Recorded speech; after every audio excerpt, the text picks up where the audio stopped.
Okay, good to see you. You ready to go, ready to learn? All right, hallelujah.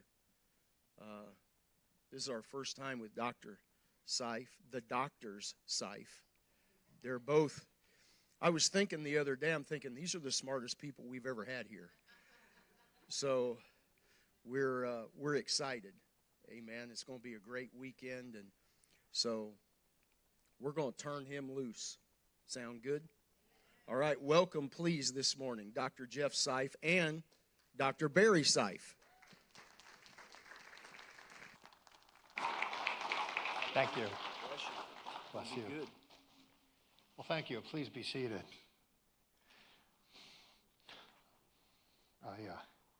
The smart guy just busted this thing as soon as he's...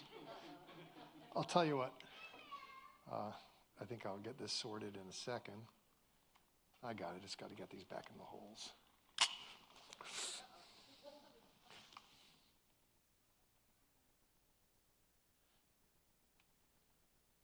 Thank you.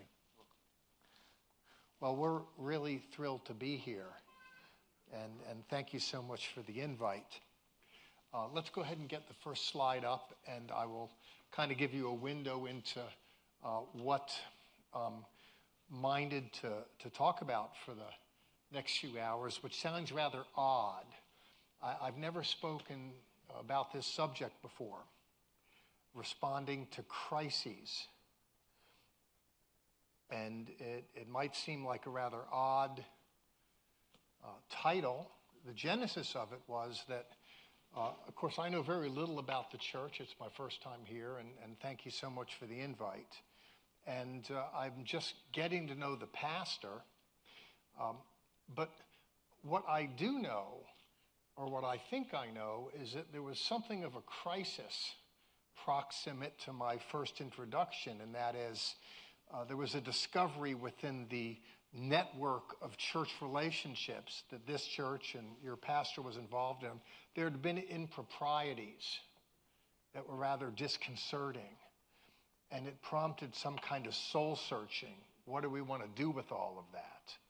So I know there was something of a crisis, though the word wasn't used, but just in talking to Chuck and other pastors that are affiliated, I thought, well, that might be something that would be interesting. For me, the title was chosen out of a crisis. When Pastor Moore asked me to come and speak, I said, well, what do you want me to talk about? He says, well, whatever, which is not what I want to hear. I would rather be told what to do and then go do it rather than leave it open. I kind of worked within a command structure. I was a firefighter for a season and a police officer for 24 years. And I kind of understand, okay, this is the situation, go do it. But when, I ask myself the question carefully and prayerfully, what do I want to do? Since Pastor left it open, out of respect for me personally, he heard a good word about me, so he thought, well, let Seif go. But for me, the question was, where do I want to go then? And all that I'd known in my mind was that there was something of a crisis that had a certain effect. And then I thought, but even if I speak to that, the issues of improprieties in churches and what to do with it, that might relate to pastors in the association, not necessarily people in the pew that have their own lives and concerns beyond hearing about bad news from a distant space. But I opted to go ahead and, after wrestling with this for quite some time, more than usual, and I should say, when Pastor invited me to speak, I've been in ministry for decades, and I've been a Bible college and seminary professor for approaching 40 years. I'm an old guy, just turned 70. I've been in this for a while, and, if you've been in ministry for a while, you probably have a few messages in your file box somewhere that you can get out and preach, and people liked it. There were good jokes, good points. You can just get away with it. But for me, I don't like to do that. I like to come up with something fresh, with a mind to speak to the moment. I think if you go eat at someone's home, you can tell whether the meal was pulled out of the freezer and reheated, or whether it was in the crock pot just slowly simmering for a period of time. There's a different way that the elements mix and taste. If it's something that's kind of made in the moment as opposed to something that's refabricated from another meal. And what I wanted to do was something that was kind of fresh, that could conceivably speak to the moment, to the issue of responding to crises. And by the way, if you're suspect of what I mean by that, I'll try and make that particularly clear at the front end. Let's go to the next slide, please. Just something about myself, though you can't read the print. What that tells you is that the person who's speaking to you was a police officer for decades. I finished my career superintending police academies in North Texas. What that tells you, if you could read the small print, was that guy went and took a master's degree in applied criminology and police management from Cambridge University. I went through the police training in Texas, and then I went through the police executive program in Europe. Actually, at Cambridge, they came from all over the world. And then I'm currently right on the cusp of finishing a PhD in criminology. So for me, responding to crises, the guy who's speaking to you has years of experience as a first responder. You might say, okay, that's great, Jeffrey, if you're speaking to firefighters or chiefs of police, but what is that going to have to do with us?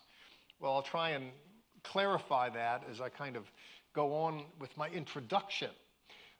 If you could read the small print there, you'd find that the guy that's speaking to you, beyond a career in law enforcement and first responding, the guy has been a Bible college and seminary professor for decades. Actually, I did both careers concurrent. Didn't get a lot of sleep, but I made money as a professor and as a police officer and supervisor. I finished as a commander. But you would see, if you could read the small print, this guy who's talking to you went to a university to take a master's degree and a doctorate in ministry, theology, divinity. And I've been a professor for quite some time. So the guy that's talking to you about crises is going to kind of walk past whatever crisis percolated in discovering that some of the seniors in the network of churches that this church has been involved in turned out to be less than hoped for in what they did and the way they responded to what was done, which was something of a crisis, maybe a small c crisis, but it was a crisis nonetheless. What I want to do is kind of bring this home to crisis or crises, plural, that we all face. So the guy that's speaking to you comes from a divinity, ministry, theology perspective, and also from a law enforcement perspective. That is to say, I have one foot in the Word and another foot in the world. So you're getting that combination. Another thing is the guy that's talking to you comes from a world that's rife with conflict. I'm of German Jewish extract originally. My mother was smuggled out of Nazi Germany by nuns and landed in Indianapolis in a previous generation. I have family in Evansville that migrated south. My mother was smuggled out of Nazi Germany. She died in a mental hospital because we could take mom out of Germany but couldn't get Nazi Germany out of mom. So I'm of German Jewish extract, and of course, as you know, that, or you might assume that I might have affinities with the national struggle in Israel, where there was a crisis royal that, thanks to our current president, seems to have been resolved, at least for the moment. Barry and I were in Israel on a number of occasions since the debacle, since the invasion on October 7th of 2023. So you should know the person who's speaking to you has some contemporary experience with crises in the world. But what I want to do is, if you go to the next slide, See if that's a little helpful. I have this broken down into 4 sessions. This is 4 one-hour sessions, the first of which principally is introductory in nature. And what I want to do is introduce crisis in a way that speaks more broadly. Never mind Jeffrey Seif's geopolitical struggles in Israel and the Arabs and the wars and all that, and never mind some just rustling of the leaves in a denomination because some of the leaders turned out to be less than hoped for. Never mind that. What I want to do is speak to, for, and about the kind of issues, the kind of challenges that we all experience as we make our journey from the womb to the tomb. We're all en route. And what I want to do is introduce this first by using visuals. I'm going to show you 4 pieces of art that were done by Thomas Cole that sit in the National Gallery, as I recall, in Washington, D.C., where in the 1800s, there was a way that he depicted crisis in human experience. I want to look at that. I want to look at art. And then I want to look at social science, but utilize art in so doing. And by virtue of doing that, by way of introduction, if successful, you'll have some sense not only of the target that I'm aiming at in speaking about crisis, but hopefully you'll have some sense of it in a way that prompts you to find value in it rather than, oh my God, here's the crazy minister that's, sorry I signed up for doing this today, it's a waste of my time. Hopefully that after just looking at the visuals with the introduction in your own mind, it might prompt you to think you're glad you're here because you might see some relevance in it. With that attended to, my introduction will come to a close, and then everything after that is going to come from an open Bible. And because I'm a Bible professor, I'm less interested in impressing you with, oh, he's educated, or oh, he's different, or oh, he's interesting. Though I would hope that you would think I might have something to say for a variety of reasons and be somewhat interesting in the telling. But at the end of the day, I believe that an open Bible is called for anyone that stands behind any kind of pulpit. Because at the end of the day, what we want to do is find relevance in what the Scripture says more than what the preacher is saying. And hopefully that you would find value in what I'm all about by virtue of the way that I work with the text.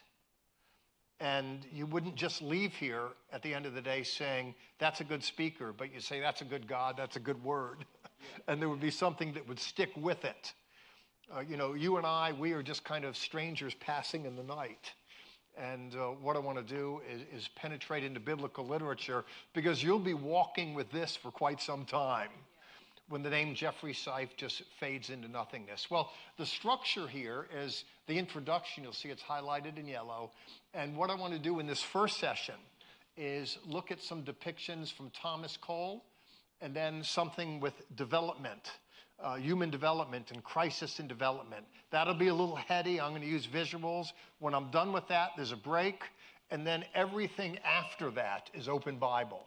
This is just by way of introduction. Let's go to the next slide, please. Crisis.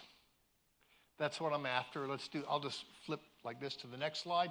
Crisis comes from the Greek word that says as much. And it harks to, the word crisis itself harks to a judgment, a decision, a turning point. The point is that people find themselves with situations in life, things happen, and folk find themselves, kind of at, a nodal point, a pivot point. A crisis is a moment that's decisive. But people find themselves in a crisis. Some people pivot from it. Other people get stuck in it. And that's adjudged to be problematic. If you look at the next slide, I note here that some just get stuck, and there's a depiction there. When people go through life, things happen. People experiences challenges of one sort or another, and it tends to lay them low. Let's go to the next. I believe, with that said, that when you look at the Jesus story, the Bible claims that Jesus Christ moves people beyond crises. In fact, the word Jesus comes from the Hebrew Yeshua. Let me hear you say Yeshua. Yeshua was his name. When Jesus was walking down the street, he never heard his mother say, Jesus Christ. Jesus is just an anglicized version of his Hebrew name, Yeshua. And the last name Christ, if you look at his driver's license, it wasn't Christ, comma, J. His father and mother weren't Mr. and Mrs. Christ. Christ is a Greek term for the Hebrew Mashiach, which means anointed one. That is, just if the name that Jesus carries, the name Yeshua in Hebrew comes from a verb meaning to save, to deliver, or to redeem. Just the name itself harks to a capacity to move people beyond crisis.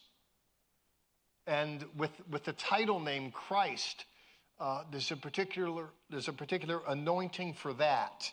So with the Jesus story, people can find themselves in crises in life, and I want to explore that.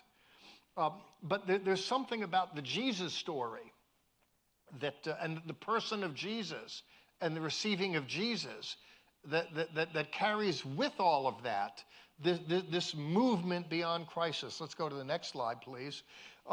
Folk needn't be stuck. I think a lot of the problems that people have, they're stuck in them. If you can drive down the road and you can see little animals that were run over. And there's a lot of roadkill on the highway of life. A lot of people that just got run over by sin and circumstance.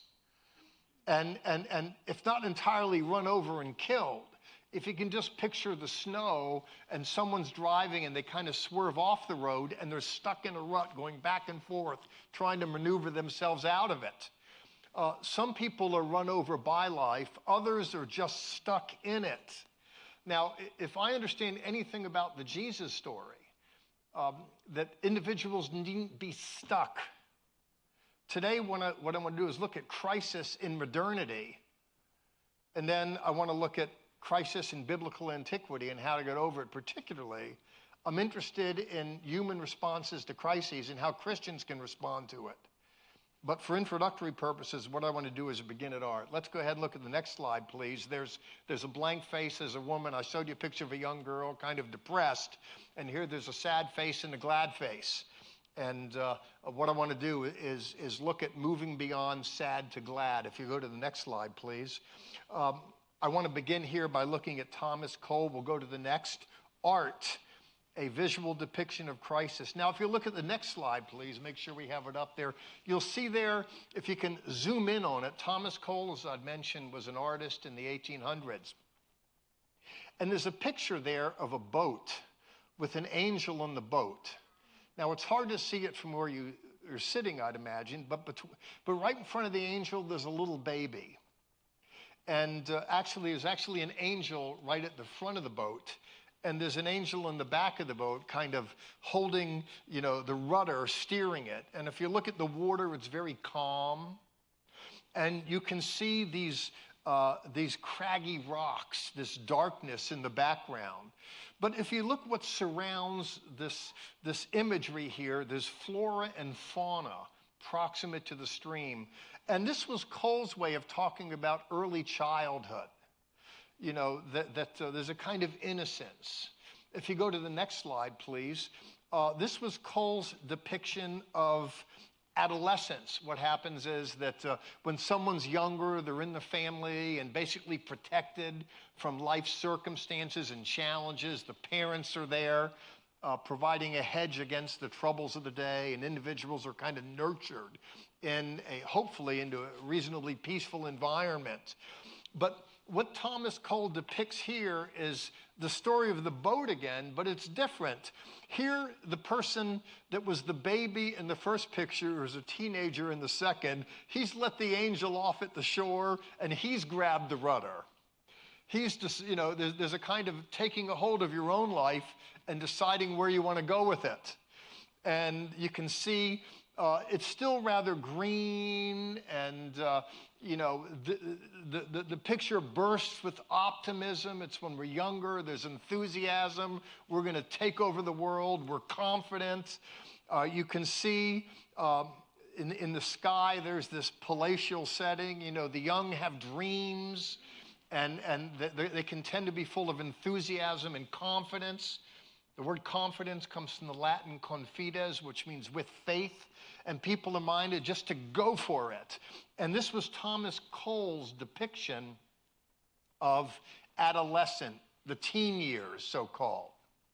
Let's go to the next slide, please. This kind of gets where I want to go. This is midlife, according to Thomas Cole. Here's the guy, let's say he's in his 40s. And he's in the boat, which is beaten up, though it's hard to see it here. He's been out there in the water for a while. And you'll see the peaceful water now, it's raging water, it's rushing. And that he's about to go off a waterfall. And the water's going to go hard left. And there's a sense in which here he is in the boat. He's not hanging onto the rudder anymore. He's like, oh, Jesus. There's a sense in which, in the previous slide, he was minded to take control of it all. He knew where he was going. Let's go to the previous slide again, please. Here, that younger man knew where he was going, and he's getting ready to go for it. Okay, here's the older man now to the next slide, thanks. He's just holding on for dear life. And this was Thomas Cole's depiction of the kind of crises that people can experience. Here he's alighting upon the image of a man in midlife. In a moment, I'll get away from this art, and what I want to do is look at men and women. I want to isolate, but then consider it in a way that's gender specific, and then in relationship to each other and circumstance. I'll explain that in a moment. But here he is, oh Jesus, that the confidence is gone. Something has happened. Something has snapped. Something has gotten away from him. That prompts this urgency. And then if we'll go to the next slide, please. This is Thomas Cole. The guy was praying. Thomas Cole believes that prayer pays dividends. If you go to the previous slide, you'll see there he is. He's praying, but where's God? Nowhere to be, it doesn't feel like God's anywhere to be found. He's just alone in this. If you go to the next slide then, once he ages, here it's a peaceful setting again. There's darkness, but it's like the angel returns to him. And this is Thomas Cole's way of depicting that, life, the Christian life, now he's working with the Christian worldview, that life starts off with enthusiasm and confidence. What happens is people get jostled around by life. As we make our journey from the womb to the tomb, and we talked about this, Pastor and I and my dear wife Barry over breakfast, that, if men take our shirts off, we all have some stab wounds in there. You just don't get through it without some scars. Oh, Jesus. But what happens here, the fellow is older in life, and the angel returns, and he kind of sees God's will and provision. There's a kind of felicity, there's a kind of peace that returns to the fellow that's lacking in the previous slide where it's, oh my God, my God. Now, Seif says that there are times when people are like, oh my God, what am I going to do with this? What am I going to do? And it calls for a decision. Oh, there's a problem here, there's a problem there. Maybe I need to renegotiate this, or what am I going to do with that? That's what I want to explore. Let's go to the next slide, please. And what I want to do, having looked at art, and I just wanted to use, a trip to the gallery. I wanted to use Thomas Cole's picture just to get some of the juices flowing. Having looked at art, what I want to do now is consider social science and see if a theory of life cycle development might prove helpful. Now, what do I mean by that? Let's go to the next slide, please. You'll see crisis and the developmental cycle. Let's go to the next slide, please. Social science. What I want to do is look at crisis developmentally. Now let's look at the next slide, and you'll see a picture.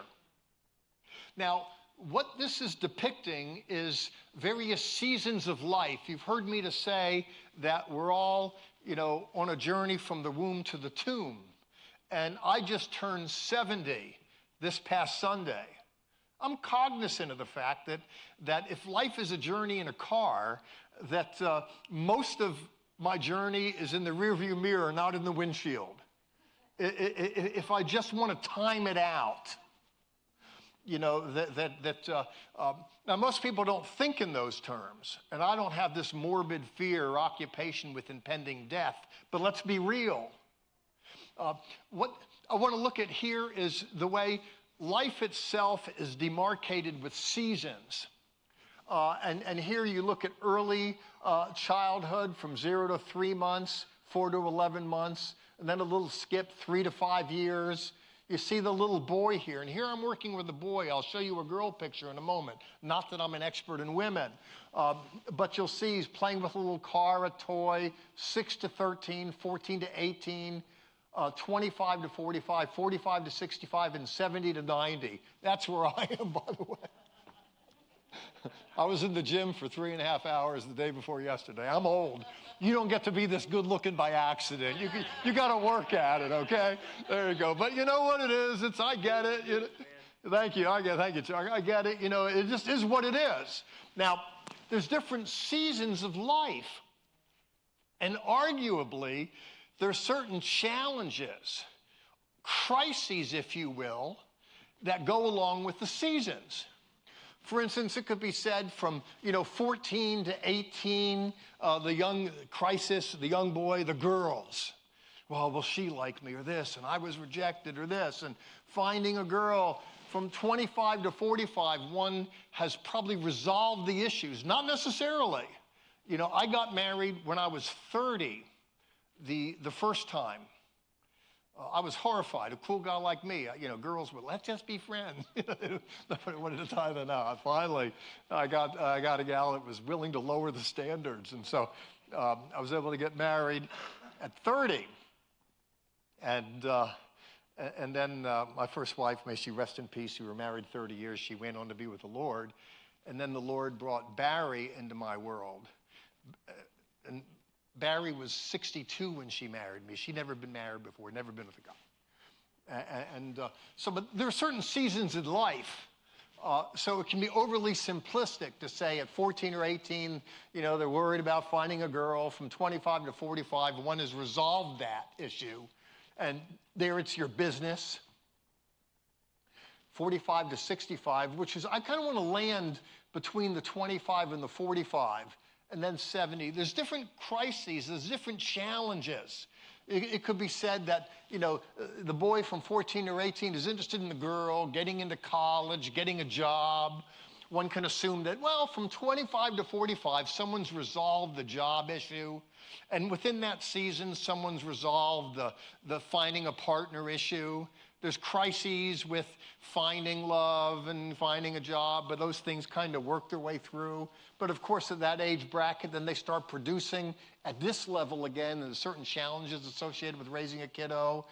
45 and on, some health things begin to raise their hoary head, and then by 70 and on, things kind of catch up with you. As people progress through life developmentally, there are challenges that women and men face. Let's go to the next slide, please. And here, you'll see where I want to land. You'll see I have the arrow here, and I have another depiction of it, less complex. And I note here, I'm landing right here. Maybe we're looking at, the late 30s through the 40s somewhere. That's where I want to land. And look at certain crises in life. I want to look at it analytically and biblically. Let's go to the next slide, please. Typically, a man in midlife. Now, I'll get to the women in a second. Not that I'm expert. But I put forth that typically a man in midlife manages familial relationships.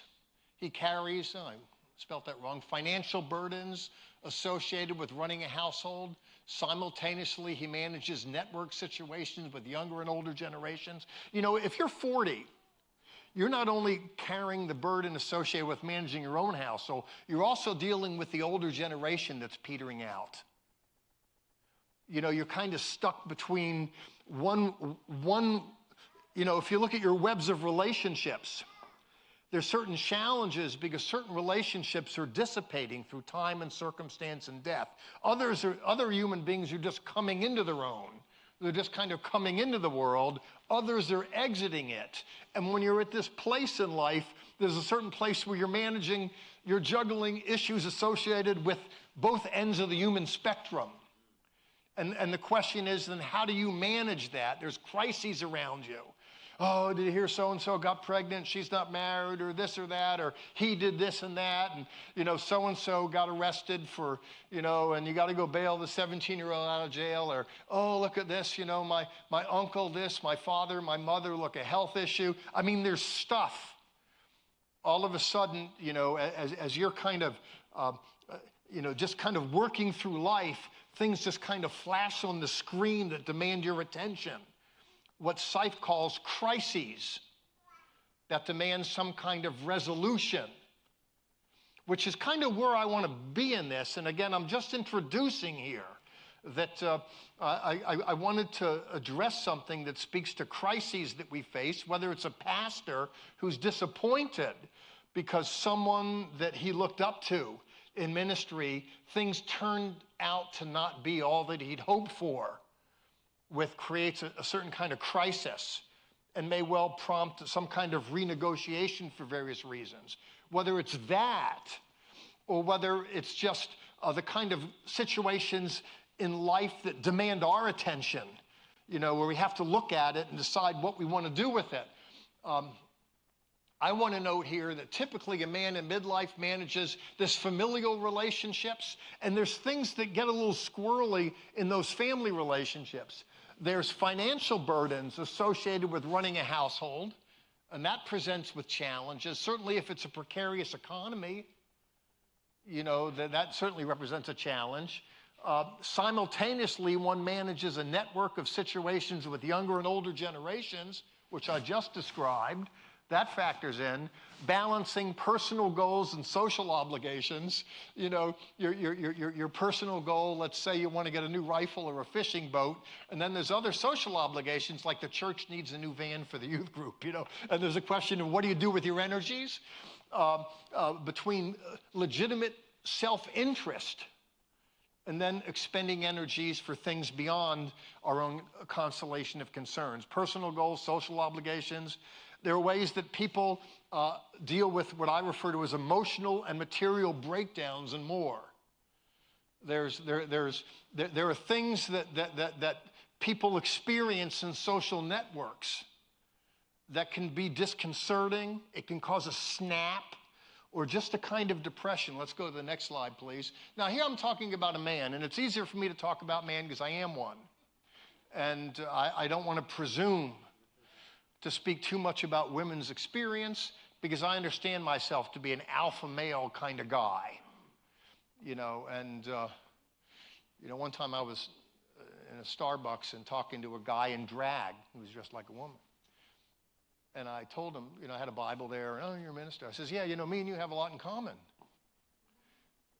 He goes, really, Reverend, what's that? I says, well, you and I are both interested in women. The difference is I'm not trying to become one. I'd rather be a first-rate guy than a cheap imitation of something that I'm not. So I don't want to presume to I knew I liked it. You knew that, thank you. You were wondering where that was going to go. For a second there, he was wondering if he made a mistake by inviting me. Thank God the color returned to his face. Thank you. Thank you, Jesus. Yes, thank you. Thank you. Got to keep them happy, you got to keep them happy.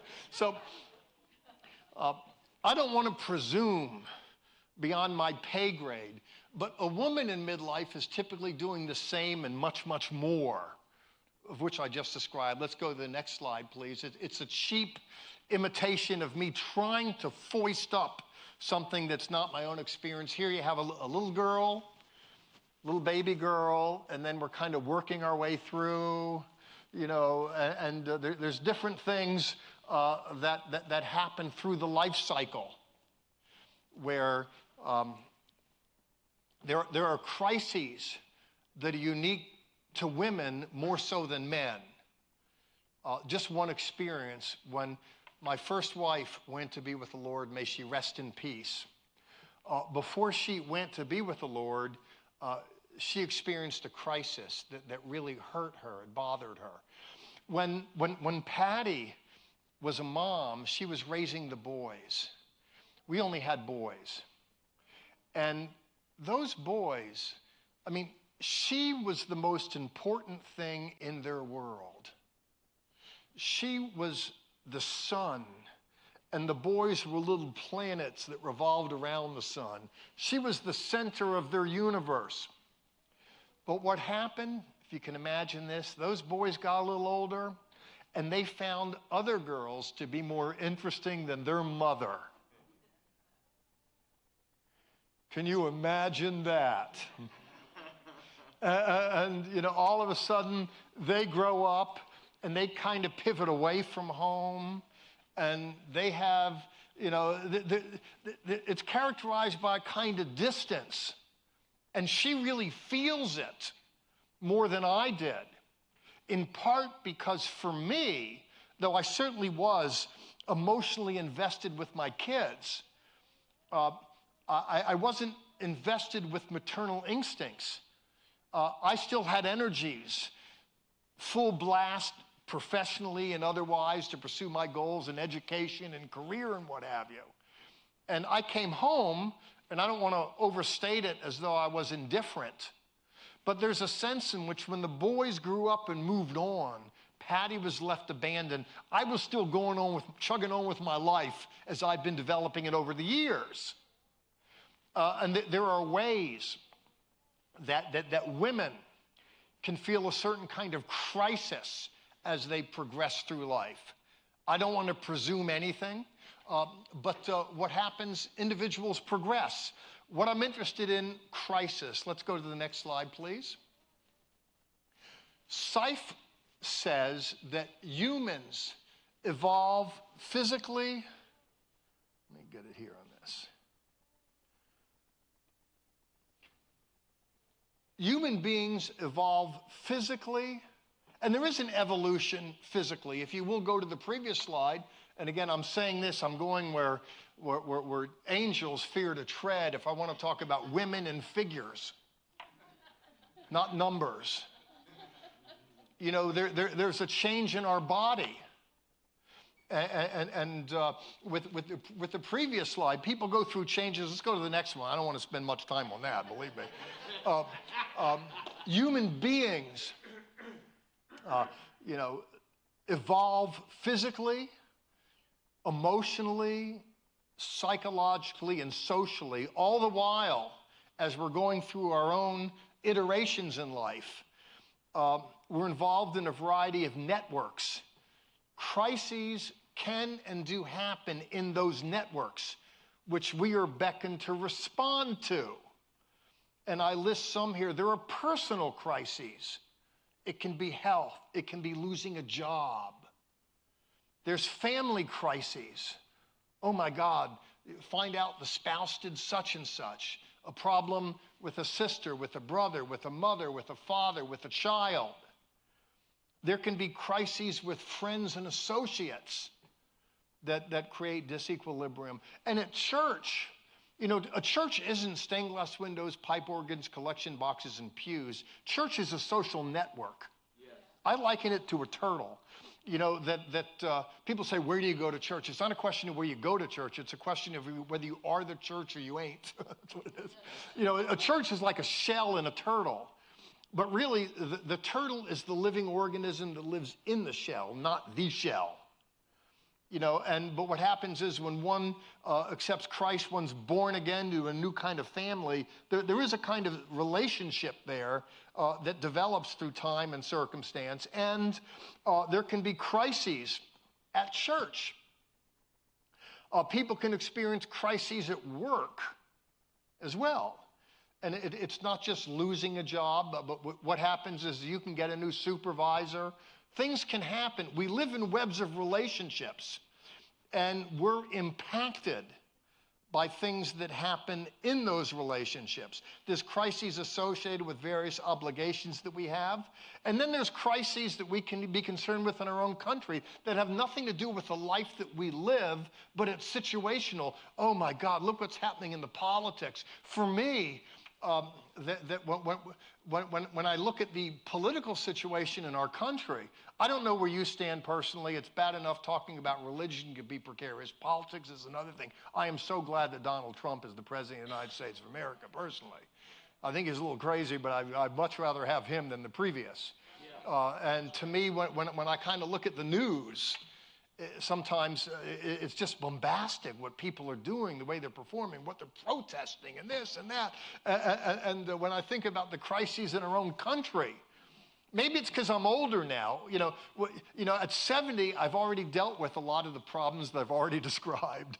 And maybe you get a little older, and you tend to look beyond the border of your own nose and look at the world the way it is, and it's like, ugh. All this to say, if you go to the next slide, please, that we live in relationships. You'll see these little markers here, and there's certain kind of connections. We deal with crises personally and intrapersonally. There are ways that we deal with crises ourselves, intrapersonally. Now, if someone comes up to me and says, Seif, how are you doing? Here's the answer. Fine, thank you, and you? I'm not the kind of guy that gets in a group and just shares his feelings. Maybe I should be, but I'm not. How are you, Jeff? Good. Well, I need more information. Okay, really good. There's not a lot of vocabulary because I don't spend a lot of time and energy in all that. But the truth of the matter is that we do have ways that we internally respond to things. Intrapersonally, kind of an inner dialogue, and interpersonally. If you will, let's go to the next slide. Having alighted upon crises in the introduction, and now I'm done with my introduction. Having just noted crises, the beginning of this talk was precipitated by a crisis. That is, Pastor invited me to come and speak and said, talk about whatever you want. Gulp. For me, it was something of a crisis. It was a challenge. I would have rather have been told. But I explained to you how I kind of got to my subject matter. Having allotted upon crisis in this introduction, after the break, we'll get to the essence and substance of what this seminar is all about. And my purpose for being here isn't to look to impress anyone. Oh, that's really interesting with your art picture there. Oh, yeah, I never thought of that with developmental psychology. Or, oh, you're really smart, doctor. No, the essence and substance of this seminar is about discussing biblical responses to crises through a Christian lens. What I wanted to do for the first session was just introduce it. And I wanted to introduce it in a way that might give it some gravitas, some kind of energy. And it could be that you are in a kind of crisis. Now, you can rate it. You go to a doctor, you have pain, they'll say, well, rate it on 1 to 10. 1 is low, 10 is high. Where are you? Well, it's an 8. It's a 7. I mean, there can be something within your own network that in your own mind's eye, there's some pain. Maybe it's a 2 or 3. God bless. Maybe there's nothing. And I'm not prophesying over you that there's going to be something. But I will tell you that as we make our way through life, something invariably will come up. And what I want to look at is crisis in life. But beyond how we respond to crises ourselves, which I'm going to look at. One of the things in my mind's eye when I think of crises isn't even as much as how we respond to crises that are uniquely our own, but it's how we as Christians help others with crisis. That's the distinguishing characteristic. If you look at, there's nothing that I could be speaking to a groovy heathen right now. And, listen, how do you deal with problems that surface in your own life? We all are naturally concerned with issues that emerge in our own lives. But one of the things that's decisive, one of the things that's different about being Christian isn't just that we're concerned about our own constellation of concerns, but there's something within us that prompts us to care about things that exist beyond the borders of our own noses. When you put money in an offering plate, you're not saying, oh, thank you, Jesus, I'm carrying around this gold bullion, and thank you, Jesus, for affording me a way to get rid of it. This weight is killing me. Money that goes into an offering plate, the truth of the matter is there's things in your own home that are screaming for the attention of that money. There's a bill tray there that demands the attention of that check.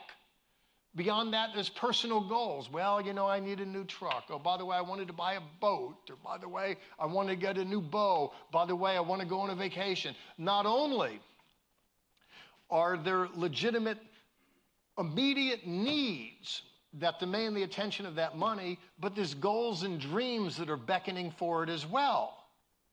Individuals that put money in an offering plate don't do it because they don't have any concerns the likes of which I just mentioned, but as an extension of Christian virtue, there's something about us that knows that what it means to be Christian is to live to a certain extent beyond the borders of our own noses and our own legitimate concerns. And the question is, how can we be helpful to humanity? And in that sense, when we come back after the break, let's go to the next slide, please. When we come back after the break, what I want to do is look at crises, look at the Bible through a Christological lens, through a Christian lens. Christian responses to crises. If you will, let's go to the next slide, please. We're going to take a break. Oh, break. Thank you, Jesus. That's what I'm talking about. After we come back, I think it's a 10-minute break, so we'll come back at 11:05. What I'm going to do is ask you to bring a Bible. And what I'm minded to do, I'm going to look with you at biblical characters and biblical narrative. And I want to explore it with this crisis and response thing happening. That's what I want to do. I'm going to look at crises. I say that if you look from Genesis to Revelation, it's all crisis and response. I don't know whether it's because I've been around for 70 years. I don't know if it's because I'm a pastor and I hear about problems. I don't know if it's a police officer because, you know, I responded to problems on 911, and sometimes I turned my lights on the road and made problems for other people. You know, I don't know, firefighter, I don't know what it is, but when I think of crisis and response, there's a certain kind of first responder element in me that wouldn't necessarily be there in another minister. It's not that I'm better than them, but it's one of the things that makes me different, not just my hair. You know, I do kind of have this first responder thing. Seif thinks that what it means to be Christian, it's an army of first responders. You know, the truth of the matter is, not only are you going to experience issues in your own personal life and interpersonal relationships, but there are people in your webs of relationships that are going to experience road bumps on the highway of life. And what I want to do is mindful of that. And you'll see how I'm going to do it after the break. We're going to come back. I'm going to introduce a biblical personality. I'm going to look at the context within which they lived and the circumstances out of which they emerged and how they responded. And then I'm going to throw it over to you for some commentary. I want what we do to be dialogical, not monological. Now that's professor talk. I'm interested in dialogue, not just monologue.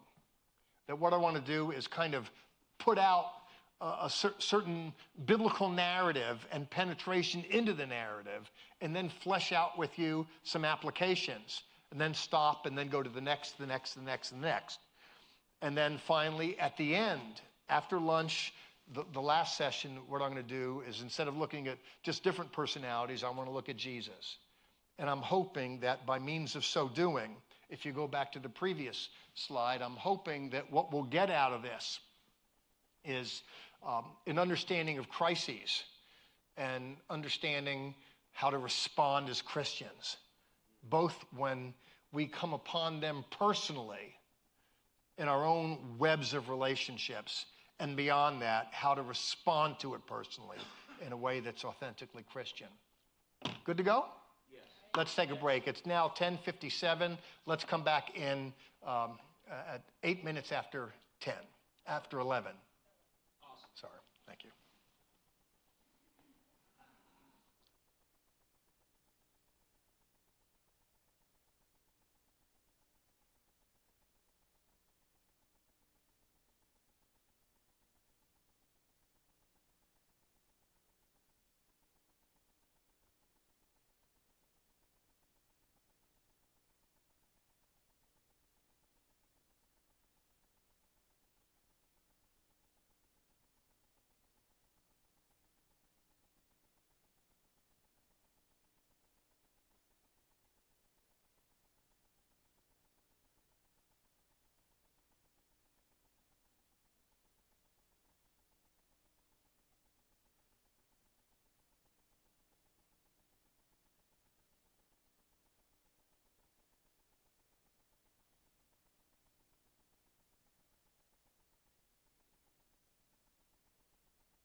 more potent than auditory stimuli.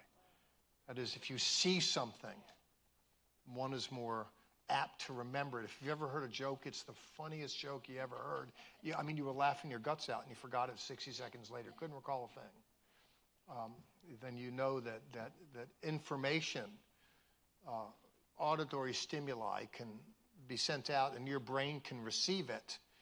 Your neurons can hear it, but it's short-term storage. Visuals have a way of communicating something that can be rather complex. So what I wanted to do is just show you pictures and use the visuals to kind of set the stage for what I wanted to do. And then you heard me to say toward the end that really what I wanted to do was look at the Bible. And so from session 2 through session 3 will be after lunch, and then session 4 will be after that. And then I'll get to the conclusion at the very end. I want everything to be done with an open Bible. I would rather do a poor job of teaching the Bible than a great job of just commending how cool I am and how insightful I am as a human being. Better it is that someone leaves here and says, wow, the Bible's really insightful. The Word of God's really helpful than, oh, what a cool preacher, whatever, at the end of the day. Well, if you go to the next slide, please, and I just want to prime the pump a little with some visuals. You're looking at, I want to show you 2 panels here that shock, strike, problems, affordable spending, things that can kind of hit us as, sound bites, picture bites that hit us. Let's go to the next slide as well, please, as another example of virus, COVID, this, that. Things can just kind of hit us. And, individuals can be overwhelmed on occasion just by, there can be sensory overload with crises, be they real or imagined. Let's go to the next slide, please. And sometimes people are just left with, what do you do with all that? We can be weighted down, hurt by it all, if you will. Well, I'm interested in biblical medicines for life's assorted hurts. Let's go to the next slide, please. I wanted something optimistic here, so I wanted to find a panel with people that were bright and had a thumbs up. Some people in life go through life with a head down, others with a head up. And if you're on an airplane, and it's interesting that there's a backup set of instruments on the airplane. If the panel blows, it's charged by a backup system. They just have a few of the instruments. And one of the instruments is only a few that will come up immediately on backup. One of them is called an attitude, interestingly. I don't know if you've ever flown. Attitude. And the attitude shows you where the nose of the plane is pointed. You can be in the fog and what have you, and if you're down 3 degrees, what will happen in reasonably short order, you're going to meet the earth. 3 degrees. It doesn't seem, only 3 degrees, that ain't much. Yeah, but add some miles to it. Because what happens is wherever the nose of the plane is pointed, that's where the plane is going. And it's interesting, they call the instrument attitude. I think that's fascinating. And it's true in life, too, that the way that we respond to life, our overall attitude and disposition will have something to say about the outcome of our lives, it seems to me. In any case, what I want to do is look at biblical responses to challenge. Let's go to the next slide, please. Now, I'm looking at Isaiah. But you won't think I'm looking at Isaiah initially, because before I get to the man, and when I look at Isaiah in the Old Testament, in the New Testament, Isaiah is the most quoted personality in the New Testament from the Old Testament. Some 10 or 15% of the New Testament goes back to the Old Testament, and Isaiah is the most famous kitty in the litter. That New Testament authors get a considerable amount of utility out of him. Well, I wonder what school Isaiah went to. What divinity school? None. What I want to do is consider the message in a moment. But first, I'm interested in the moment, the man, and then the message. I want to look at the circumstances the crisis to which Isaiah responded. You heard me to say in the first session that if you look at these biblical personalities, with no exceptions, they all respond to crisis. I don't think I'm imposing that in the literature. I think it's there. Speaking of airplanes, if you take off on a small airplane, if you've ever seen or familiar with the image of a stocking on the runway, it's not because a pretty girl lost the stocking. What happens, you have the stocking there because you know which way the wind's blowing. Because when you're taking off in a small airplane, what you want to do is take off against the wind. You want it coming at you, not behind you. There's something about the wind coming at you, helps you get lift. And what happens is if you look at crises, there are certain crises that manifest in time. And there's certain persons that emerge in response to those crises. And these are the prophets. These are the people that we know about. In any case, I'd like to begin here, if you go to the next slide, please. And I subtitled this, When a Crisis Precipitates a Call. By the way, the word call, if you would ask Pastor Chuck, you're a minister. Yes, I felt called into the ministry. I felt called. And people speak of calling. By the way, the word calling, well, someone can say, what do you do for a living? I'm a plumber. That's my vocation. What's your vocation? I'm a carpenter. Vocation. The word vocation comes from the Latin vocatio, which is where you get the word voice. That is, someone notices something within them, beckoning them. I'd like to work with my hands. I'd like to build things. It's in response to a call. There's a certain proclivity. There's a little certain something that it just really works for them. I was a police officer for 24 years. I absolutely loved it. I absolutely loved it. There was just something about it all that just kind of really worked for me. You know, I was a firefighter. I didn't like it so much. I liked breathing my own air. I didn't like putting in the oxygen. Didn't trust it. Got a little claustrophobic. You know, most people, if there's gunfire, most people are smart enough to run away from it. But some of us are stupid enough. We just get excited.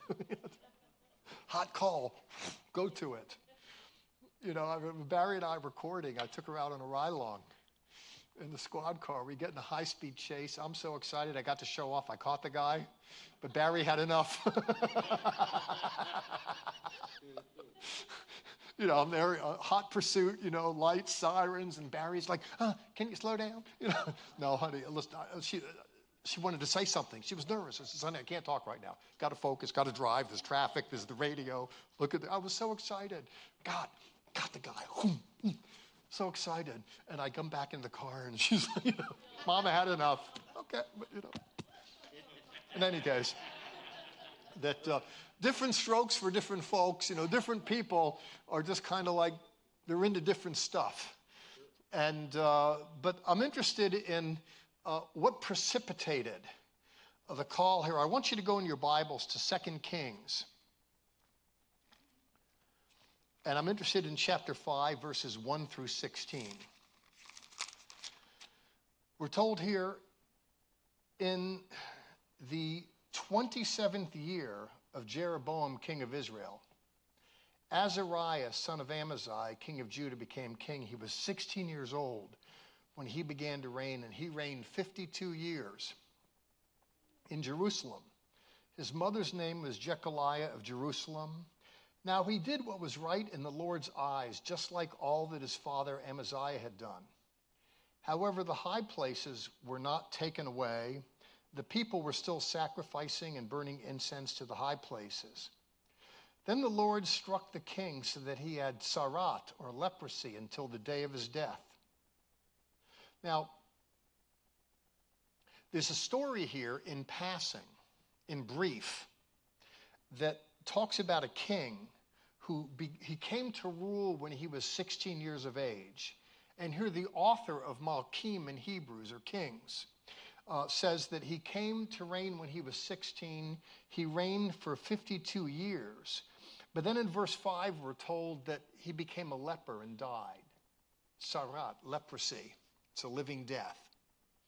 Now, what I want to do is note how the author in Chronicles takes this story and expands it with much more detail. If you go to 2 Chronicles chapter 26, which is where I want to really unpack this. I just wanted to see how there's an example in Kings where you have a story that's mentioned in brief, but then the chronicler goes into much more detail about this fellow's life. And I want to look at the details. I want to look at the outcome of his life. And then I want to look at Isaiah. In verse 1, chapter 26, all the people of Judah took Uzziah, who was 16 years old, and made him king in the place of his father Amaziah. So he's going by another name here, Uzziah. We're told in verse 2, he built Eloth. Well, we're told he was 16 years old. We're talking about the same guy. He built and restored a city. In verse 3, Uzziah was 16 years old. It says it again, when he became king, and he reigned 52 years in Jerusalem. His mother's name was Jechaliah from Jerusalem. He did what was right in the eyes of the Lord, just as his father done. He continued to seek God in the days of Zechariah, who had understanding through the visions of God. This isn't the Zechariah who we know, the prophet Zechariah, who ministered years later. Actually, there were 12, I believe, personalities in the Older Testament named Zechariah, from the Hebrew Zachar, which means to remember. But we're told here that this king Uzziah ministered and sought the Lord in the days of Zechariah. As long as he sought the Lord, God made him prosper. He went out and fought the Philistines, and breached the wall of Gath, the wall of Yavneh, Ashdod. He built cities in Ashdod and among the Philistines. God helped him against the Philistines, against the Arabs who dwelt in Gur Baal, and against the Meunites, the Ammonites, and the Ammonites paid tribute to Uzziah. So there's a king, he comes into his own when he's 16 years old. And the chronicler said he sought the Lord during the days of Zechariah. You know, he comes in as a young man. He's a little nervous. You know, he's young. And so Zechariah is there, man of God, as a regent to kind of guide him. So we're told he's seeking the Lord, and he has good success. He's building up this city. He's building that. He has success against his enemies. We're told in verse 8, his fame spread about even to the border of Mitzrayim, even to Egypt, and he became exceedingly strong. So this is a young king who's really getting after it. Moreover, Uzziah built towers in Jerusalem, the corner gate, the valley gate, and he fortified them. So you have these fortifications, these walls, but then you're building towers for archers and what have you. Again, he's very successful with his exploits, with expanding his domain, and he's strengthening his internal systems. He's building towers. In verse 10, he also built towers in the wilderness, dug out cisterns because he had much livestock, and he had farmers in the foothills and the plain and vine dressers, for he loved the soil. So he's very successful. We're told in verse 11, Uzziah had a well-trained army ready to go to battle by divisions according to the numbers mustered by the hand of Jael the scribe. The total number of family leaders over the fighting men in verse 12 is 2,600. So it's an army here that it's set up by divisions. We're told there's 2,600 leaders. It speaks of structure. And under their command was an army of 307,500 trained for war with mighty power to support the king against the enemy. So if war came to Judah, you don't just call up the militia, you know, where you have a ragtag army, they come with pitchforks or whatever in order to try and stave off the troubles of the day. But the author here represents this King Uzziah was very successful. He had a standing army and reserves that he could call up in a way that's disciplined, that's structured. And I kind of like that, by the way. It's one of the things I liked about being a cop. You never need to worry about who was right or who's wrong. It was just a question of who's who. If the sergeant says something and you're a corporal, he's right, she's right. If the lieutenant says, no, sergeant, do it this way, the lieutenant's right. It's not a question of who's right or wrong, it's who's who. Everyone knew how to respond. We can sort out the details later. Well, there's command structure here. We're told in verse 14, Uzziah provided shields, spears, helmets, body armor, bows, sling stones for the entire army. So again, it's not ragtag militia. They're well equipped.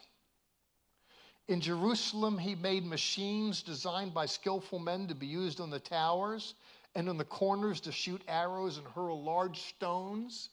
So he's entrepreneurial. He's got the latest technology. His army is well outfitted.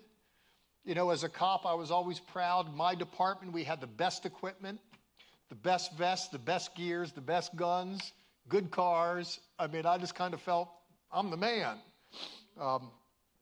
Well, what happens here, that here he has this army, and they are in good shape. We're told at the end of verse 15, his fame spread, for he was marvelously helped until he became strong. Something happened. If you look in verse 16, when he became strong, his heart grew so haughty that he acted corruptly. He trespassed against the Lord his God by entering into the temple of the Lord to burn incense upon the altar of incense. Then Azariah the priest with 80 valiant priests of the Lord followed him in. They opposed Uzziah the king and said, "It is not for you, Uzziah, to burn incense to the Lord, but for the priests, the descendants of Aaron, who have been consecrated to burn incense. Get out of the sanctuary. If you have acted unfaithfully, you'll have no honor from the Lord." What happens is this guy's very successful. He's very strong. He's got everything going for him. He came to power when he was a young man. He's used to being the power. He's the man. Well, he decided what he wanted to do was be, in effect, the high priest. That wasn't his job. He decided to get into the religion, and he's the man, and he pushes aside the priest and says, "Look, you know, I'm the king around here," and he does it. We're told in verse 19, Uzziah, who had a censer in his hand, ready to burn incense, became angry. While he was raging against the priest, leprosy broke out on his forehead right in the front of the priest in the house of the Lord, beside the incense altar.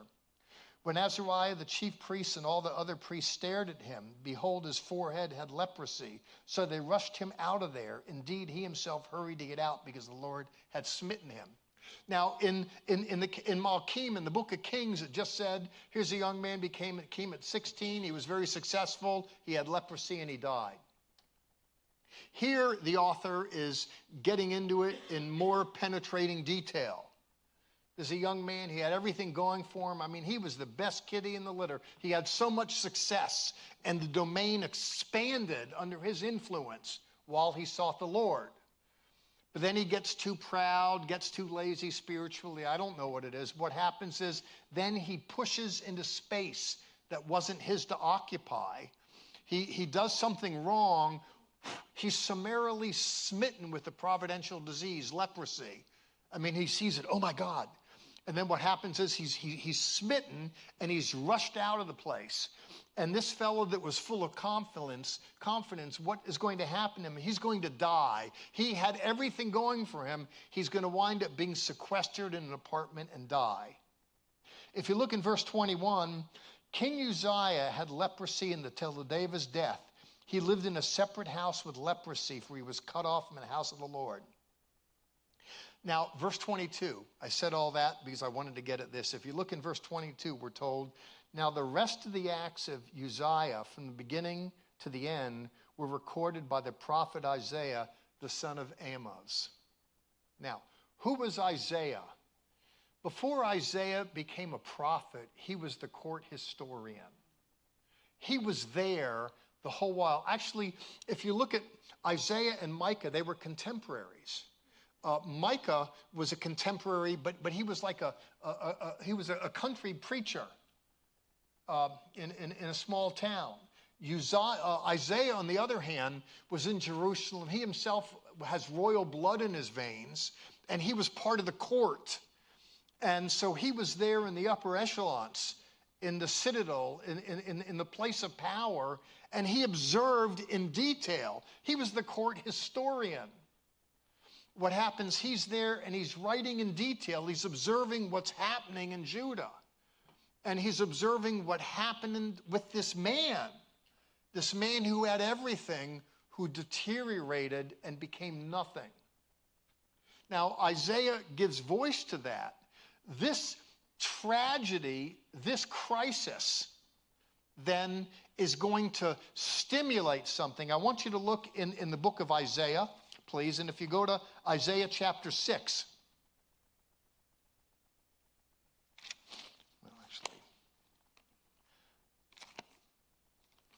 And I want you to see how it was this crisis that precipitated the launch of this man's ministry. If you look in chapter 6, verse 1, let's see, we're still on this slide.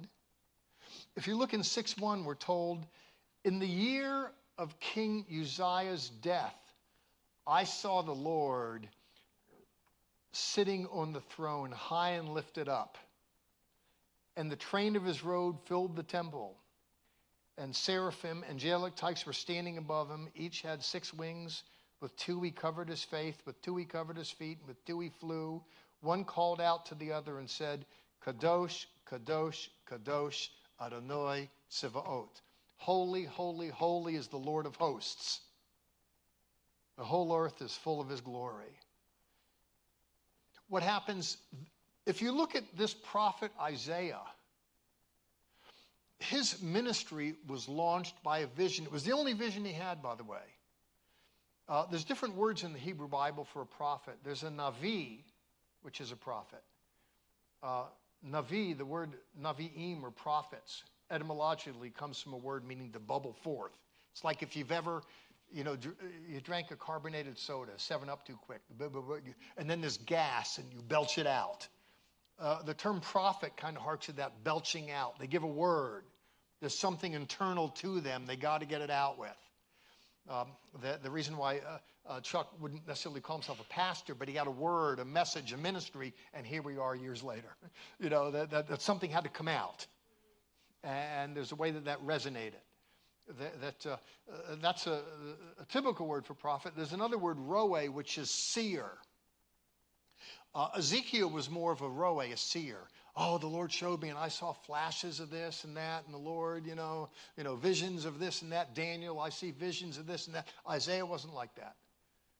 Isaiah was like a Baptist preacher. Thus saith the word of the Lord, a little more sedate, less with all that energy. But there's one time when he has a vision, and it was the vision that launched him. But according to his own testimony, that when Uzziah died, it was against the backdrop of that.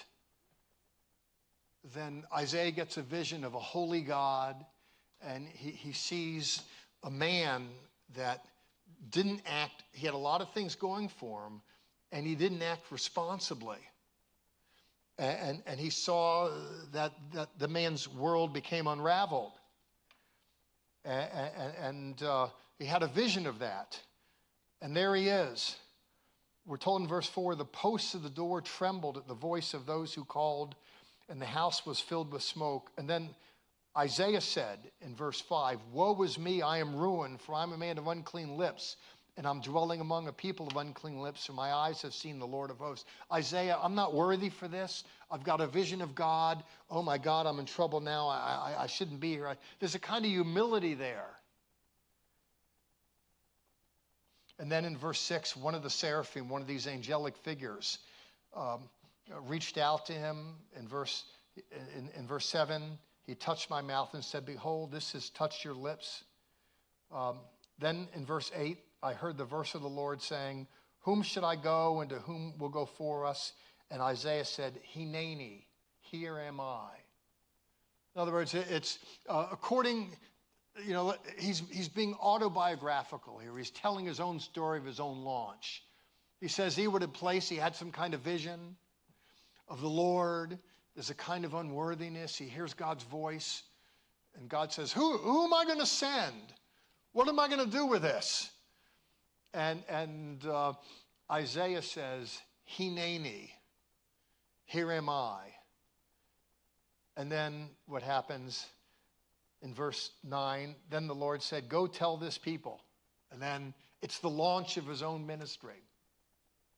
So looking at the slide, if you go to the slide before this, again, just the title slide, Isaiah, the moment, the man, and the message. That if you look at the moment that precipitated his rise, and I don't know, maybe because I'm a cop. I was a detective for a while. There's a scene, a crime scene. I wasn't there. I don't want to get gory in it. There's a body, there's some shell casings, whatever, that was there. Someone heard some gunshots. The marked units went there, checked the place out, saw a homicide. They wind up putting yellow crime scene tape around it, and detectives come in there. And what it is you go in there and you kind of methodically just kind of work through. There's a theory in criminology. Every criminal brings evidence to the crime scene, and everyone takes evidence from it. You just learn to look a little more deliberately around, and what it is you want to construct what happened there. You can tell by the, just by the condition of the body, you can begin to ascertain how long ago the moment of death was. Necropathy speaks of the death of cells and things happen. There's a way you can start to piece it all together. And I don't know, when I look at the Bible, God help me, there's crime scenes, there's problems everywhere. And the most influential Old Testament prophet noted in the New Testament that gives voice to the death, the burial, and the resurrection of Jesus Christ, his moment emerged out of a crisis, the likes of which I just described. And then he feels called. Now, what do I want to do with that? If you go to the next slide, discussion. I'd said earlier that I don't want to just pontificate. I want to be dialogical, not just monological. I mean, any takeaways from this? I'll give you one or two just to get the discussion going. And then if you go to the next slide, I'm interested in what was the crisis, what happened, what can we conceivably learn from it, and what might we apply?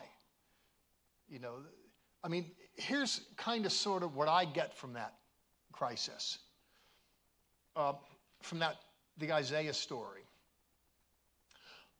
It's not at all uncommon. I've been a pastor for a while, and I pastor a congregation now. It's a Messianic Jewish congregation. Meets on the Sabbath. They call me rabbi, not reverend. And I'm okay with that. Obviously, I believe in Jesus. You've heard that pretty clearly, I hope. Rabbi, the problem here is this, and the problem here is that. And I don't like the music or the sound or this. Always a problem. A problem. Here's what I did wrong. Here's what could be done better. Here's what's not being done. I'm done with you, Reverend, because of X. The church needs X. It needs something for the young. It needs something for the old. It needs something for the music. The problem here is X. Fill in the blank. Now I've run into that in 40 years of ministry. And by the way, it's not like Chuck's told me something, so I thought, here, I'm just going to bring it out and maybe hope you're hearing me because I'm really trying to talk to you. I'm not saying this because I've any knowledge of anything. I just have my own experience to draw from. I found as a minister, it's a lot more valuable to me rather than someone says, here the problem is X. If they say, Pastor, here's a problem, and if you'll let me, here's how I'll solve it for you. Yeah. Here's what I'll do. The problem is the sound in here stinks. I visited a church down the street, and they have better AV and better sound. Okay, beautiful. Okay, well, I knew, you'd be surprised. The minister probably knows more than anybody else the problem's in the house. But if someone says, the problem here is the sound, and you know what? I'd like to be part of the solution. And what I want to do is if I can just get maybe an audio tech to come in here or maybe buy some new stuff. Or, if someone, they don't just see a problem, but they step up to want to be part of a solution to the problem. They not only make the house a better house by virtue of their so doing, but they discover something about themselves in the process of so doing. Isaiah, he was a historian. He was just writing history. But it got to the point he was bothered. And something inside of him prompted him to stand up. And instead of writing history, he made history. There's a sense in which he became part of the solution. And he throws himself into it. I remember in just my own journey as a believer, I never thought I would ever become, and this is just my own application. I'm going to ask you in a minute, do you guys want to add anything to it? When you hear the story. But I'll give it to you in a way that's spiritual and material. Just that for me, I never thought I'd be a professor of theology, anybody would call me doctor, or that anybody would want to invite me to their church to come and speak. I just began the journey. I was going to be a missionary. There's nothing famous. If I had a group of 30 people, I'd be happy. Missionary to the Jews, you don't draw big crowds. Never thought it would happen. I just saw a need and wanted to help fulfill it. But then the Lord provided in different ways. I noticed I first started at Moody Bible Institute. It wasn't an accredited school at the time. It just had a 3-year program. Didn't even offer a bachelor's degree. But I just started there. And then the Lord provided money and miracles here and there. I went on with my education, got a bachelor's, a master's, and a doctorate, and became a professor. The Lord just opened the doors. But it's because someone decided to jump into something. And then you find miracles. Jesus said, he who loves his life will lose it, but he who loses it will find it. If you just kind of jump into where the Lord's leading, people find miracles there that they wouldn't otherwise find. And it's the same thing, by the way, in policing. The way I became a police officer was I never thought I had it in me. I'm an intellectual nerd. But I was pastoring, and the city needed a chaplain, and I thought, for the police, and I thought, I want to do more than just minister in the church house. I want to find a way to get into the culture a little bit more. And so the door opened up, and I went in there and became a police chaplain and got into it. And I found out there was something I loved about it. Police culture fascinated me. And maybe maybe little boys love guns and police, I don't know, but I just thought, wow, what do I need to do to become a cop? And I started asking that question, and I found out this and that, and worked out this and worked out that. Took a sabbatical. Most professors take a sabbatical from the university to go write a book. I've written plenty of books. I took a sabbatical to go become a cop. Nobody understood that. They mocked it. If you would ask Richard Hanner, hey, do you remember when Seif went to become a cop? Did you think he was crazy? He'd probably say yes. I still think he's crazy if you ask him honestly. Didn't make any sense to anybody. Wait a minute. Seif, you're a Jew, you're a Christian. That doesn't make sense. You're a Pentecostal, charismatic, a scholar. That seems different. Wait a minute. You're a pastor, you're a rabbi. That doesn't make sense. Wait, you're a theologian and a police officer. Made no sense to anyone. It's just my crazy world. But it doesn't need to make sense to anybody. All it needs to do is make sense to me. If I want people's opinion about how to live my life, I'll give it to them. I don't care. It made sense to me. There was something in me. And all that I wanted to do was help the city. And I had a lot of fun, and I fell in love with something. And what it is I just kept getting after it. I just kept taking a training course here or training here or this and that. And I remember I was asked to go to the police academy if I could teach a course or two, because I had gotten the certification to be a police academy instructor. So I go to the police academy, and the lieutenant is sitting me down in the main office to fill out the paperwork. And he said, what's your level of certification? I said, I'm a basic peace officer. And then Lieutenant Smith, who was the commander of the academy, said, no, you're not. You're a master peace officer. You have a master peace officer license. I said, no, I have a basic license. He said, Seif, come here. He showed me the computer screen. Now, in Texas police, you get your basic license, your intermediate license, your advanced license, and then you become a master peace officer. I just kept taking an extra course here, an extra course there. I never looked at my, resume. But I was a master peace officer, the highest level you can get. And then I looked at all the other things that I had. I went to the quartermaster of my department and showed him that. Well, I need a ribbon for this, a medal for this. I looked like Napoleon Bonaparte who just came back from battle. I didn't even know. I was just busy trying to be a better cop and do this and study this, and I would take time out. And I had so many medals here. When I walked, it was like this. Never knew it. But there was just something in me. And at this time, I wasn't getting paid. They were going to pay me to come and be an instructor part-time at the academy. Okay, I'll do that. And I started off as just an instructor at the academy. I teach courses in ethics, the U.S. Constitution, professionalism. That's what I was really into, as an extension of biblical virtue. And then before you know it, they needed someone to be the evening director of the night program. And then they needed an interim director to be over the whole program day and night on one campus.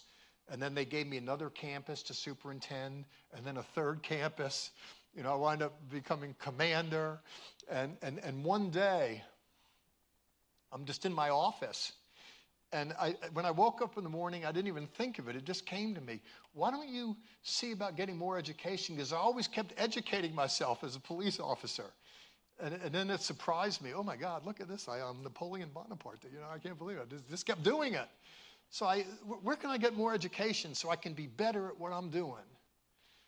And I saw that Cambridge University had a part-time program for police executives, a master's degree in applied criminology and police management.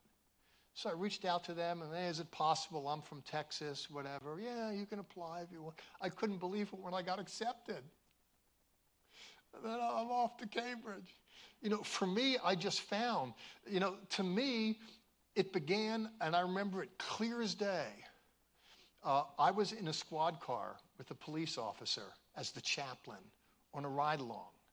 And they would use me to do baby dedications, counseling, and they would want me to go out occasionally to ride along with the police. And I'm there in the car, and I remember looking at this guy, and it hits me like a bolt of lightning. Go see about getting one of those uniforms. See what you need to do it. And I remember where it all began, where my interest. There was a tornado that came through the city where I lived, DeSoto. And I remember I was a pastor. I called people up. How's everybody doing? Wanted to make sure, what needs there were. And then I went out driving around, and I saw trees and down power lines and what have you. And I remember thinking, I wish I could do something to help the city. Clear as day. And then when I heard that they were looking for a police chaplain, that's when I jumped into it. And to me, I just jumped into it here and there, just as a volunteer for years. There was a problem. Police needed a chaplain. I just volunteered for it. Didn't get paid for it. I lost money to go to the police academy. I was so in love with it. When I got out of the police academy, when I finished going through the field training program, which you need to go through before they let you out alone to drive a squad car by yourself, I remember every night I'd go to bed and I would have my radio on. I'd have it on ever so slight under my pillow.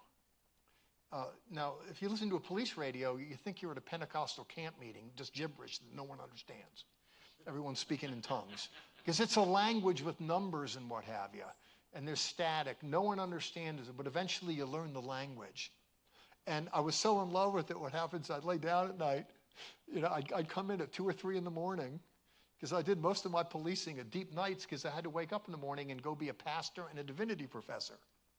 But I didn't care. I was so in love with it. I'd get in late at night, and I put my head on the pillow, and I'd hear the radio, and I'd wake up. I didn't mind waking up to hear what's going on there. What I did is I just volunteered. There's problems in the world, and I wanted to respond to it. And I found Jesus. I found, I discovered things about myself. And the guy who's standing here at 70 years of age, who is a professor of divinity, who is right on the cusp of finishing a PhD at an elite school in criminology. I'm not saying that just to boast. It all began with just responding to stuff. So in any case, when I think of crises, and here I'm going to ask you what you want to do with this. What is the crisis? What happened? Any thoughts about it? I wanted to look at one case example to begin with. I wanted to look at Isaiah. I wanted to look at the man. I wanted to look at the moment. Any responses on the crisis? What happened? what you can learn from it conceivably or how you can apply it? Anybody want to weigh in? Pastor? Can I ask a question? Yes. So prior to Isaiah 6, Isaiah would have known Uzziah. Is that correct? Yes, if you look at Isaiah chapter 1, verse 1, it says, the vision of Isaiah, son of Amos, which he saw concerning Judah and Jerusalem in the days of Uzziah, Jotham, Ahaz, Hezekiah, kings of Judah. So he begins there with Uzziah. Go ahead. And then he would have also known Zechariah. Well, not the prophet Zechariah that we know. This guy, back in 2 Chronicles. Yes, yes, because when we think of a prophet today, we think of someone who might come to church and have a prophetic ministry. But Isaiah was a court person, and there would be the king, and this prophet Zechariah is in effect the regent of this king. He's there giving advice to the young man and something of a consultant. So Isaiah would have rubbed shoulders with both of them? Yes, because Isaiah was there in the court. Okay, so how, as I'm looking back, and this really isn't a question so much about Isaiah as it is Zechariah, how instrumental would Zechariah have been in keeping Uzziah on track? Over and again, if you look at the historical literature. Now, in what we're looking at in 1st and 2nd Kings, in Hebrew, it's just one book, Malkim. And it talks about the kings of the northern kingdom of Israel and the southern kingdom of Judah. Chronicles just talks about the kings in the southern kingdom. There are a variety of occasions there where it talks about kings coming young, and there's a regent there, a prophet who serves as a guide until they can come of age. And what happens is they're guiding them, but then what happens is the king comes of age and spurns them and does their own thing. So it happens over and again. That's what happened with Uzziah. It's kind of like, I put it like this. I raised boys in church. You can spend 18 years raising a kid in church. They go off to college. You can spend 18 years raising a boy. They can meet the wrong girl, and it can evaporate in 18 seconds. Never mind all the Sunday school and the youth group lessons. That sounds horrible to say, but I wasn't born yesterday. What happens is people can just jettison the baggage of the religious imposition just to pursue the appetites or whatever. And that seems to happen over and again. But Uzziah, his success is credited initially, explicitly in the literature, to Zechariah's guidance, but then he won't listen anymore. And then, so in our own crisis, prevention maybe, because I've said for years that when a human, me for instance, when my voice becomes the biggest voice in my life, that's a sign of trouble. When I'm not accountable willingly to others, that when I cast off, and I'm thinking about, when Paul is writing to Timothy and he says, evil men and seducers will grow worse and worse. But know who you've learned what, basically I'm paraphrasing, know what you've learned from who you've learned from. What in our own crisis, maybe prevention and dealing with it, trying to see how instrumental that other voice is in helping us navigate. Well, I think it's extremely important. I think that the literature bears out, not just with Zechariah and this king, but in others as well, that these voices served as guides to the perplexed. And when they cast them off, it became problematic. That's why I think all of us, when I look at what it is to be Jesus people, it's a team sport at the end of the day. I think that, I agree with St. Augustine, so-called, that if you don't have a church as your mother, you probably don't have God as your father. I think it's important to be part of a community. And similarly, I think it's important for ministers to be parts of communities as well at the end of the day. I think it's problematic if all that we ever hear is the sound of our own voices. Let me illustrate. There's 168 hours in a week. Even if someone comes to church, Yofi, beautiful. 2 hours, beautiful. There's still 166 other hours. And which to me it's a problem when someone comes, I mean, if you look at, let's say there's a factory. What does that factory do? It makes shoes. What does that factory do? It makes handbags. It makes cars. What does this factory do? It makes disciples. Someone can come into this environment and they should hear songs about Jesus and hear a word from Jesus. I think it's a place where people can come and there should be an open Bible and there's kind of a transmission. There's a kind of energy that's telegraphed. What does it mean to be Christian? So we can hear that. You know, it's kind of like, let's say if you have a guitar, you want to tune it. What it is, there's a tuning fork you use to make sure, you know, the strings are tuned up tight to the right frequency. And similarly, someone comes into the house of God and it kind of broadcasts a certain message, a certain way of being. And it's a way that we can kind of adjust ourselves a little bit accordingly, privately, personally. I think that's what this is. And I think everyone needs that.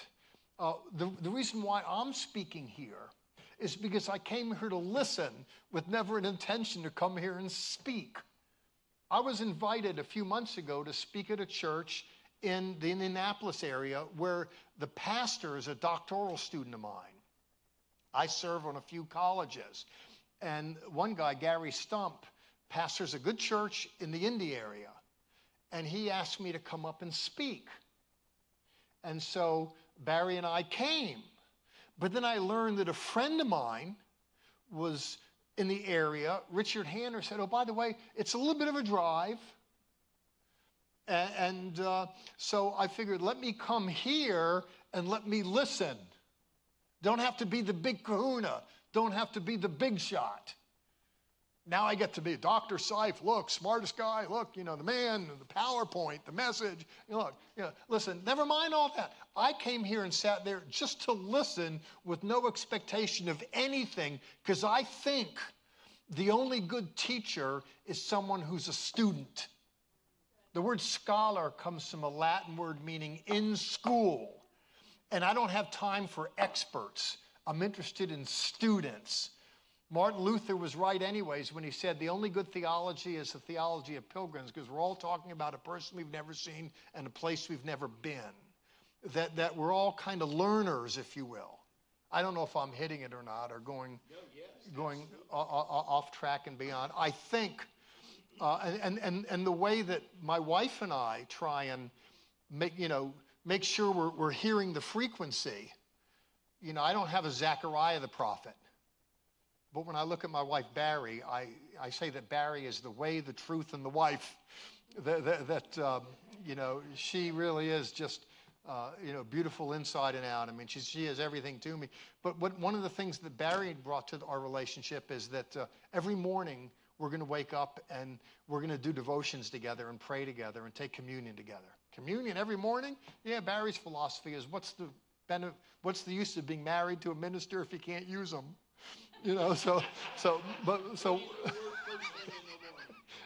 we'll wake up and what it is, we'll work our way through a book of the Old Testament.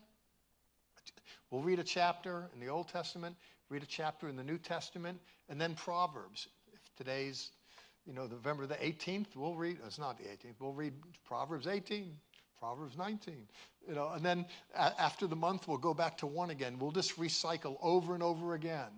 Now, I have a congregation.